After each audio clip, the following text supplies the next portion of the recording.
والحالة صعبة شديد، الحالة صعبة شديد. المدافع سامين. ايوه. صعبة وما قادرين هم ذاتهم للآن، لا أكل لا شراب لا وسط اشتباك ناري ثقيل في أماكننا الآن. اشتباك ناري ثقيل هسي الآن. وشوفوا المشهد اللي ورانا في المبنى.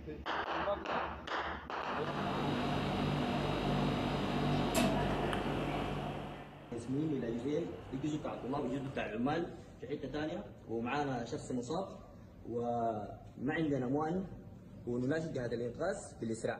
أمس حصل اشتباك ومن ضمنه توفى لنا طالب، وما قادرين نحرك جسمانه لأي حتى الآن، ويوجد معنا مصاب في يده بإصابة خطيرة.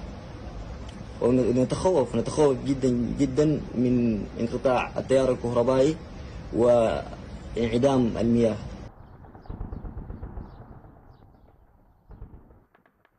وهم الآن متواجدين لهم 3 يوم لا أكل لا شراب حتى الآن، وحالهم بطالة جدا جدا. فأرجو مساعدة إخواني الطلاب بأي شكل كان.